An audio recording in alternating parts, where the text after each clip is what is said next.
Assalamualaikum warahmatullahi wabarakatuh. Perkenalkan, nama saya Rahmailani Syaida dari kelas C dengan NIM 3311221113. Saya ingin membacakan kembali artikel yang berjudul "Dilarang bernyanyi di dalam kamar mandi". Ada beberapa tokoh, yaitu Bu Solihah, Pak RT, Pak Hansip, dan warga lainnya. Dari beberapa tokoh di atas memiliki karakter yang berbeda-beda.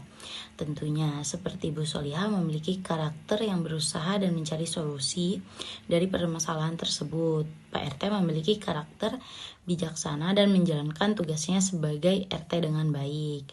Karakter Pak Hansip paling berbeda karena Pak Hansip mempunyai karakter yang mesum, serta warga lainnya memiliki karakter yang tidak bisa mengontrol emosinya, menghakimi, dan memiliki pemikiran yang mesum, terutama bapak-bapaknya.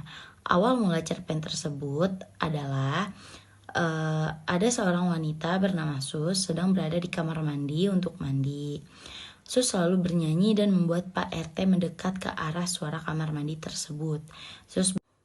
Sus bernyanyi dengan suara yang serak-serak basah, sehingga membuat Pak RT menjadi terangsang. Pada saat itu, hanya Pak Hansip yang masih sadar. Pak RT tercengang karena suara Sus membuatnya hilang akal dan pikiran, dan berhayal seperti menjadi kenyataan. Akhirnya, Pak RT membuka mata dan betapa kagetnya di hadapannya sudah banyak warga. Saat perjalanan pulang, Pak Hansip bertanya dengan Pak RT, "Betul kan Pak, suaranya seksi sekali?" Pak RT pun menjawab, "Iya." Pak Hansip bertanya kembali, "Betul Pak, suaranya menimbulkan imajinasi yang tidak-tidak?" Pak RT jawab, "Ya." Lalu pertanyaan terakhir Pak Hansip, "Betul kan Pak, nyanyian di kamar mandi itu meresahkan masyarakat?" Pak RT jawab, "Boleh jadi." Setelah mendengar jawaban Pak RT yang kurang meyakinkan, Pak Hansip pun menjawab dengan nada tinggi, "Loh, ini sudah bukan boleh jadi lagi Pak, sudah terjadi. Apa kejadian kemarin cukup?" ujar Pak Hansip. Kemarin sore, ibu-ibu warga sepanjang gang itu memenuhi rumahnya. Mereka mengadu kepada Pak RT bahwa semenjak terdengar nyanyian dari kamar mandi rumah Ibu Soleh pada jam-jam tertentu, kebahagiaan rumah tangga warga sepanjang gang itu terganggu. Pak RT bertanya, "Kok bisa?" Warga menjawab, "Aduh, Pak RT belum dengar sendiri sih suara seksinya," ujar warga. "Saya bilang seksi sekali, bukan hanya seksi. Kalau mendengar suaranya, orang langsung membayangkan adegan-adegan erotis Pak," kata warga. Pak RT pun menjawab, "Sampai begitu." "Iya, sampai begitu. Bapak kan tahu sendiri suaranya yang serak-serak basah itu disebabkan karena apa?" Pak RT pun menjawab, "Karena apa? Saya tidak tahu," katanya. Karena sering dipakai dong." "Dipakai gimana maksudnya?" "Pak RT ini bagaimana sih? Makanya jangan terlalu sibuk mengurusi kampung, sesekali nonton BFK," itu ujar warga. "Apa hubungannya?" kata Bapak RT. Supaya Pak RT tahu kenapa suara yang serak-serak basah itu sangat berbahaya untuk stabilitas sepanjang gang ini.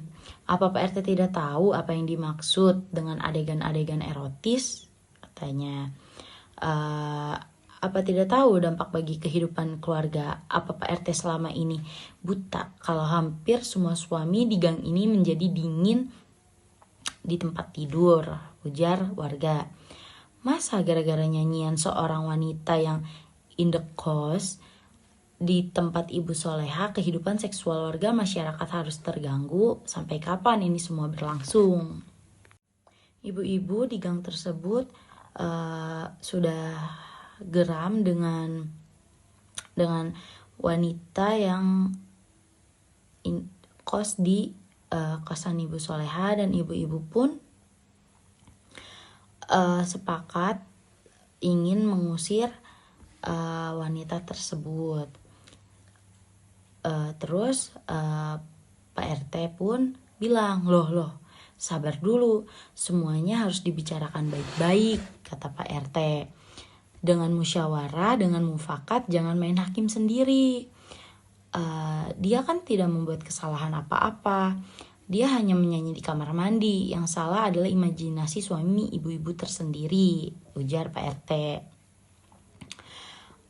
Kenapa harus membayangkan adegan erotis? Banyak penyanyi jazz suaranya serak-serak basah, katanya. Tidak menimbulkan masalah, padahal lagu-lagu tersebar ke seluruh dunia. Oh, itu lain sekali, Pak. Mereka tidak menyanyikan di kamar mandi dengan iringan bunyi jebar-jebur, kata ibu-ibu. Tidak ada bunyi resluting, tidak ada bunyi sabun menggosok kulit, tidak ada bunyi karet celana dalam. Nyanyian di kamar mandi yang ini berbahaya karena ada unsur telanjangnya, kata ibu-ibu. Porno pokoknya kalau yang ini berbahaya. Pak RT tidak mengambil tindakan, kami sendiri yang akan beramai-ramai melabraknya, ujar ibu-ibu dan warga di sana. Pak RT yang diserang dari segala penjuru mulai kewalahan. Ia telah menjelaskan bahwa wanita itu hanya menyanyi di kamar mandi dan itu tidak bisa disebut kesalahan, apalagi melanggar hukum.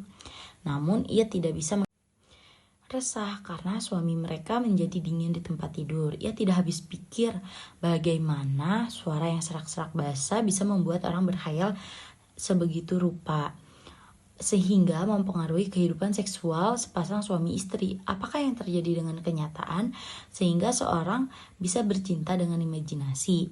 Yang juga membuatnya bingung, kenapa para suami ini bisa mempunyai imajinasi yang sama? Pasti ada yang salah dengan sistem imajinasi kita, pikirnya. Sekarang setelah mendengar sendiri suara yang serak-serak basah itu, Pak RT mesti mengakui suara itu memang bisa dianggap seksi dengan gambaran umum mengenai suara yang seksi.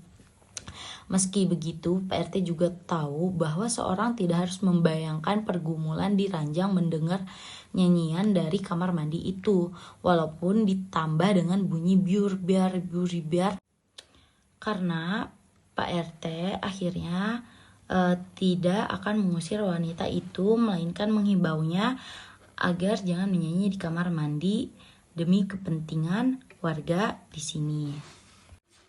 Akhirnya Pak RT pun mengadakan fitness center. Apa itu fitness center? Fitness center itu adalah diajarkan senam kebahagiaan rumah tangga yang wajib diikuti ibu-ibu supaya bisa membahagiakan suaminya di tempat tidur. Pak RT juga sudah berpikir membuka fitness center itu kelak kalau bisa dihadiri Jane Fonda. Kemudian di sepanjang gang itu juga diberlakukan peraturan baru, dilarang menyanyi di kamar mandi. Sekian dari saya, mohon maaf apabila ada kesalahan kata, kurang lebihnya saya akhiri dan saya ucapkan wassalamualaikum warahmatullahi wabarakatuh.